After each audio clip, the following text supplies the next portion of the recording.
Listo.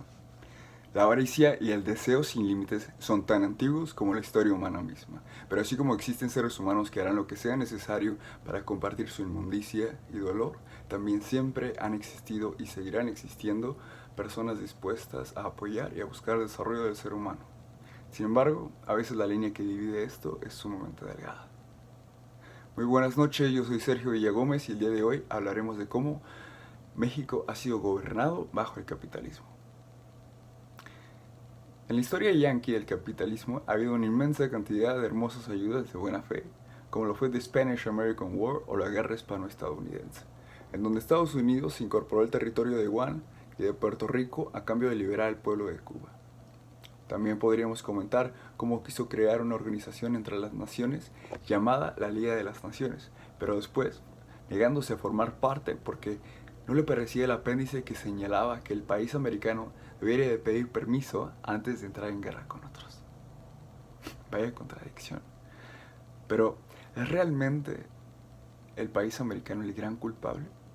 Por ejemplo, cuando inicialmente se planteó la descomunal obra de juntar el Océano Pacífico con el Océano Atlántico, la primera opción fue Nicaragua. Pero fue hasta que una empresa fracasó en el proyecto del Canal de Panamá que decidieron vender el proyecto a Estados Unidos y que fue este el que llevó grupos sanitarios, médicos e infraestructura para así combatir la fiebre amarilla. Pues antes de eso, todos los que trabajaban allí morían.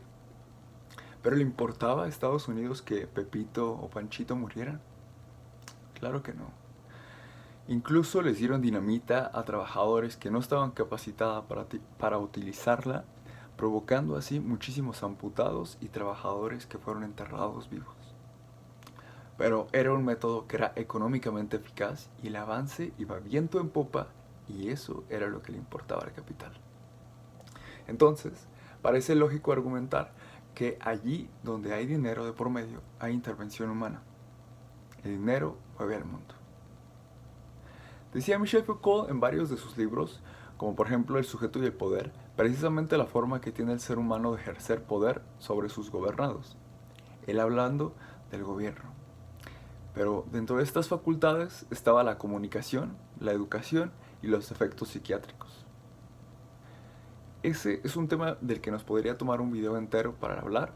Sin embargo, lo que cabe recalcar es que tener al país vecino con la más grande economía del mundo a un lado ha afectado a México para bien y para mal. Pero la pregunta es entonces, estos efectos, ¿qué cambios socioestructurales han implicado para el modo de vida del mexicano? Muchos otros países seguramente puedan ver reflejadas las mismas circunstancias. La última vez que se firmó una constitución en México fue en Apatzingán 1917 y pocos años después comenzaría el dedazo. Término mexicano para dar a entender que un político o servidor público designa a su sucesor o colaborador sin seguir ningún proceso público y o democrático de selección. Problema con el que México lucharía por muchos años y que hoy día sigue creando influencia política, como Andrés Manuel lo ha dejado relativamente claro, diciendo que él recomienda a Claudia Sheinbaum para ser su próximo sucesor, pues que ella está capacitada para seguir los procesos de lo que él llama la cuarta transformación de México. Pero esta palabra, capacitada, ¿qué significa? Antes de que Estados Unidos se independizara, allá en 1636 ya existía la Universidad de Harvard. Y en 1933 existía el término Ivy League. Y en 1954 haciéndose este mismo término oficioso en honor al carácter ideológico de las universidades inglesas. Por supuesto, la historia legal de la educación, la medicina y la economía de las universidades inglesas es sumamente enorme. Pero por ahora me bastaría con que solamente no nos olvidemos de la relación que hay entre el poder de dominación europeo sobre cómo puede ser el marketing que ya se ha desarrollado sumamente en Estados Unidos y siendo muy ejercido en todos los países latinoamericanos, hoy centrándonos en México. Y haciendo referencia a este grupo selecto de personas que formaron parte de, como les dije, de Ivy League y muchísimos otros grupos, Podemos ver, por ejemplo, a Vicente Fox Quesada, el expresidente, que estudió en la Escuela de Negocios de Harvard en 1974, a Felipe Calderón Hinojosa, aparte de estudiar Derecho y Administración en la UNAM, también estudia su posgrado en la Universidad de Harvard, y personajes como el presidente Díaz Ordaz, quien fue pintado como héroe tras terminar con la racha de victorias del PRI, Partido Revolucionario Institucional, para después junto con Echeverría y López Mateos aparecer en el programa Litempo de la CIA, según señala en su libro Winston Scott, desde que eran secretarios de gobierno. Haber dicho apoyar la CIA abiertamente. Sin embargo, como siempre, nos trataron a los mexicanos como simples ignorantes, diciéndonos que todo eso era ficción y que tanto la CIA como los espías y todo eso eran cosas que solo aparecían en Hollywood. Sin embargo, sabemos hoy en día que existen escuelas de espionaje, tanto en Inglaterra como en varias partes de Europa, y lógicamente también en el gobierno de Estados Unidos. No es algo de ficción, sino algo abiertamente conocido y una escuela a la cual claramente únicamente pueden ingresar personas con un capital económico mucho más grande del que un público ordinario puede pagar. Pero todo esto, si los presidentes de México han estado relacionados con el capital extranjero y han impulsado de esa manera la economía mexicana, ¿por qué eso sería malo? Al contrario, ¿no? Que haya inversión. Pues, ¿te acuerdas cuando al principio del video te hablé de lo frágil y delgada que es la línea de las hermosas ayudas de buena fe? Cuando te dije que Europa y Estados Unidos construyeron el canal de Panamá trayendo, sí, muchísima ayuda sanitaria, pero también matando a miles en otros sentidos. Y después te comenté cómo Foucault habla de los mecanismos de cómo ejercer poder sobre el pueblo. Pues no hay un país o una empresa a la cual culpar, porque una vez al que a una empresa le cobran demasiados impuestos, esta simplemente puede cambiar de sede y listo.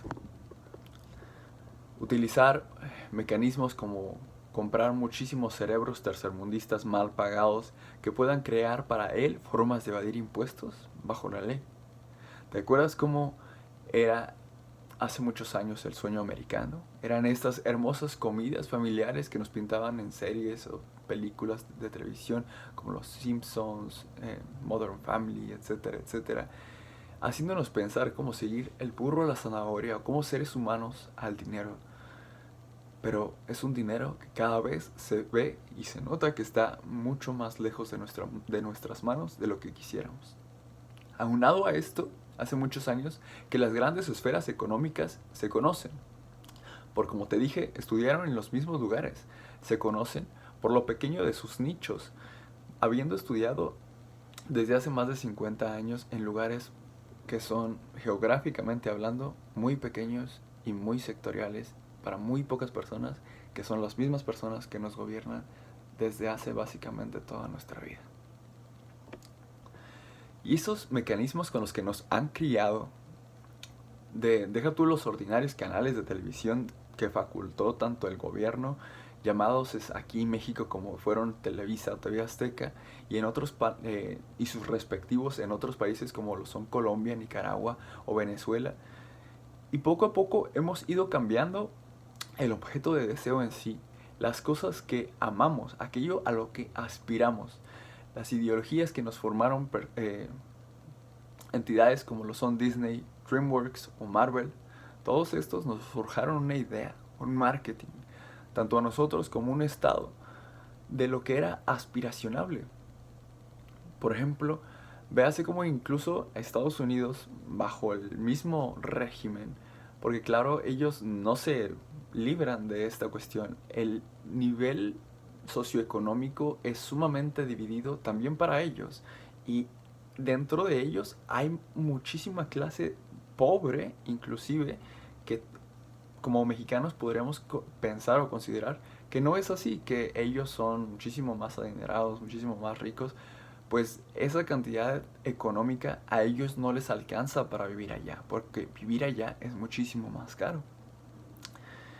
Habiendo señalado esto, véase cómo está muy bien visto la utilización de armas en Estados Unidos precisamente por toda esta ideología.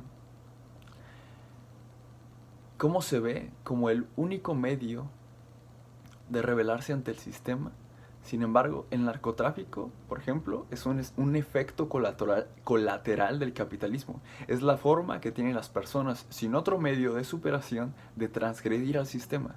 Inclusive medios como Netflix apoyando esta clase de ideologías, poniendo sus plataformas que hacen ver a la narcocultura como algo bonito a lo cual aspirar. Pero claro, por otro lado, cuanto sea necesario, el gobierno estadounidense, una vez que ahora muy pronto seguramente Donald Trump regrese a la Casa Blanca sin mucho problema, pueda simplemente declarar a los narcos mexicanos como terroristas de Estado para la nación estadounidense y directamente atacar. Y te garantizo que así te puedo afirmar que el Estado mexicano no puede ni pondrá un dedo restringivo, porque no puede, simple y llanamente. Hemos sido y seguimos siendo durante mucho tiempo el patio de recreación trasero de Estados Unidos. Si no hacemos algo, los integrantes, de alguna manera las personas con capacidad intelectual o fabril o mecánica de algún tipo por ayudar a nuestro propio país, no tenemos forma de salir adelante y no hay lugar al cual escapar. Las personas que dicen, no, pues yo me puedo ir a Estados Unidos o a Francia, Europa, no es verdad. Estamos bajo una circunstancia mundial en la que ya no es tan fácil. Es o ayudarnos a nosotros mismos, apoyarnos y salir adelante, o perecer. Hoy día la gran mayoría de armas están tanto en México como en Latinoamérica, han sido creadas en Estados Unidos. Las personas que fueron educadas, vaya irónica palabra, para decir o asignar que pareciera que la persona es buena o noble. Sin embargo, lo que realmente significa una persona educada es una persona que tiene algún cierto tipo de conocimiento. Que lamentablemente nosotros como pueblo latinoamericano parece que no tenemos un poder de realidad material de dominación, un medio y una forma de cómo ejercer poder sobre lo que tenemos, las cosas, cómo producir más.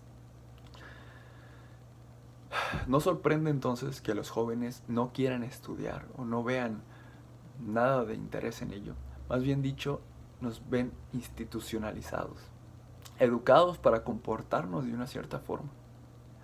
Pues saben cosas en otros países muy distintas a lo que nosotros como países tercermundistas evidentemente sabemos. Lo que nos han infundido de alguna manera son complejos de inferioridad, tanto como clientes como mercancía, haciéndonos sentir que la única forma que tenemos de tener valor es comprando mercancía que nos adjudique un valor. Después se han negado a vendernos tecnología que sea realmente competente para no ser dependientes, creando en México una economía de seguimiento perfectamente controlada. Pero nos mandaban todos los desechos, todo lo viejo. Échenle ganas, decían. Si quieren más resultados, cómprenos más. Miren cómo nosotros, si le echamos ganas, como nosotros, siendo superiores, somos mejores. Producimos más porque podemos más. Manden a sus hijos intelectuales a trabajar con nosotros, para que sean como nosotros. Y a la vez, generando en esos hijos, que era de alguna manera una fuga de cerebro de capital intelectual para México y otros países, creando en ellos una sensación de desarraigo cultural.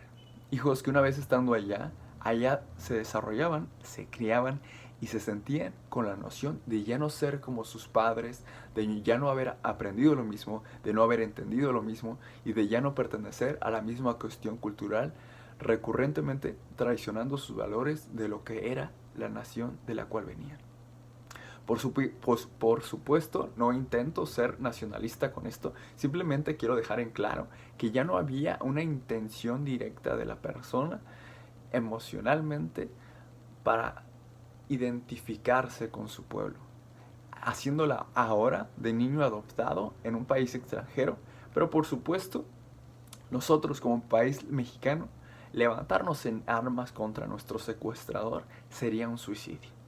Bien lo sabrían personajes como Luis Donaldo Colosio y muchos otros. Pero después de tantos años de crear trabajos de ocio dentro del capitalismo para mantener a las personas ocupadas, inutilizadas, sin poder leer siquiera un libro, les dieron a muchísimas personas muchísimos trabajos de ocio en los cuales no servían para absolutamente nada, pero los hacían sentir útiles y ocupados. Este argumento lo sacó de David Graeber. Pero bueno, pues hoy, que está literalmente el suelo al límite de lo que puede producir, vendiéndonos mercancías que se descomponen a los pocos meses, años o días, dependiendo del producto, para seguir un mecanismo de consumo y seguir así comprando espejos a cambio de oro. Hoy siglo XXI, año 2024, que ha nacido la inteligencia artificial y que se empiezan a luchar por una jornada laboral de 40 horas y que probablemente sea más irrelevante las cuestiones a las que nos dediquemos, pues ya no seamos necesarios para muchísimos trabajos. Me pregunto yo si alegóricamente la pluma y el papel serán ahora la forma de lucha de los ciudadanos, si intentarán estudiar y atacar al Estado precisamente con pluma y papel, pues no nos conviene, repito, luchar con armas, porque todas las luchas suelen ser únicamente lucha entre pobres, y los ricos siempre se terminan escondiendo y los pobres son los que terminan derrochando sangre. No nos conviene pelear en ese sentido. Nos conviene leer, estudiar, prepararnos y atacar la Constitución y los medios y realmente hacer una democracia efectiva. Es de alguna manera nuestra única herramienta. Saber cómo nos están atacando con el marketing, saber cómo nos están atacando con los medios económicos y con los medios de propaganda, etcétera, etcétera. Ese sería el final del video y me encantaría que si te gustó el video le dieras like, te puedas suscribir o dándole a la campanita.